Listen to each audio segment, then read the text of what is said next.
Hello everyone, welcome to the channel of simple trader. आज मैं आपको एक स्टॉक बताने वाला हूं जो लॉन्ग टर्म और स्विंग पर्सपेक्टिव से दोनों के लिए सही है। चलिए जानते हैं वो स्टॉक कौन सा है। Companies incorporated in 1980 and company जो है वो fourth largest consumer durable and electronic retailer in India है। Company diversified range of product offer करती है जिसमें इसका मेन फोकस होता है air conditioner, television, washing machines, refrigerator, mobiles and small appliances. अब अगर हम कंपनी के मार्केट पोजीशन की बात करें तो कंपनी लार्जेस्ट कंज्यूमर ड्यूरेबल और इलेक्ट्रॉनिक रिटेलर्स है साउथर्न रीजन में, जैसे कि तेलंगाना और आंध्र प्रदेश जैसे स्टेट में डोमिनेट करती हैं और इसकी फोर्थ लार्जेस्ट रैंक है इंडिया में in terms of revenue. Company का मानना है कि क्वार्टर फर्स्ट 2025 तक ये 12 नए वेयर हाउस अपने इस्टेब्लिश कर लेंगे, जो कि हैदराबाद में 6 होंगे, आंध्र प्रदेश में 3 होंगे और दिल्ली एनसीआर रीजन में 3 होंगे। कंपनी के हम थोड़ा बहुत प्रमोशनल एक्टिविटीज़ पे देख लेते हैं कि कंपनी के एडवर्टाइजमेंट, बिजनेस वगैरह इन सब में प्रमोशन वगैरह में ज़्यादा डील करती है कि नहीं।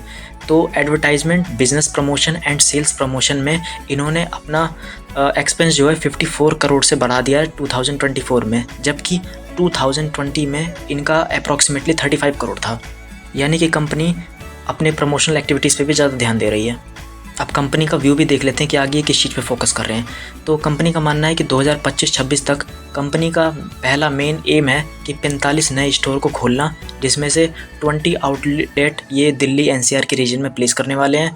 20 will be located in southern region, specially in 15 Andhra Pradesh में, 10 तेलंगाना में, और ये अपना एक्सपेंड करेंगे और मॉडर्नाइज वेयर हाउस पे ज़्यादा फोकस करेंगे ताकि वो अपनी इन्वेंट्री और सप्लाई चेन को अच्छे से मैनेज कर सकें। अब कंपनी के बारे में हमने इतना तो जान लिया, अब कंपनी के फंडामेंटल पे भी देख लेते हैं और फिर कंपनी का नाम जानते हैं कि कंपनी कौन सी है। तो इसका मार्केट कैपिटलाइजेशन 9100 करोड़ का है। Return on capital employed 12%, return on equity 14%, pledge percentage 0 है, यानी कि कंपनी ने कोई भी अपने शेयर प्लेज करके कोई भी लोन वगैरह नहीं लिया। प्रमोटर की स्ट्रॉन्ग होल्डिंग 73% की है। डेट टू इक्विटी 1.15 है, जो कि ज़्यादा है क्योंकि कंपनी को अपना बिजनेस एक्सपेंड करना है, तो ये हम इसको पॉजिटिव मान के चल सकते हैं। कंपनी के क्वार्टरली रिजल्ट पे देखें तो मार्च 2023 से कंपनी का सेल्स लगातार इंक्रीज़ होते जा रहा है, ऑपरेटिंग प्रॉफिट भी इंक्रीज़ हो रहा है और नेट प्रॉफिट भी अच्छा खासा इंक्रीज़ हो रहा है, यानी कि कंपनी पैसा बना रही है।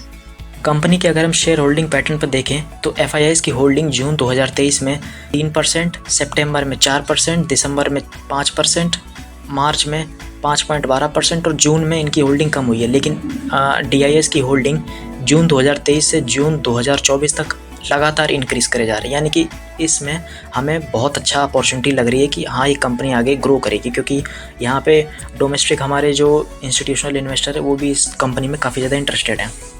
कंपनी का नाम है इलेक्ट्रॉनिक मार्ट इंडिया लिमिटेड। इस स्टॉक का अगर हम चार्ट देखें तो नीचे ट्रेंड लाइन पे हमें बहुत बढ़िया तरीके से सपोर्ट दिख रहा है और प्रीवियस ट्रेडिंग सेशन में ये पिछले वीक की कैंडल, इसमें स्ट्रॉन्ग वॉल्यूम आया है बायर का। अगर ये कैंडल 260 ऊपर का रेजिस्टेंस को ब्रेक करती है तो इसमें हम एंट्री बना सकते हैं।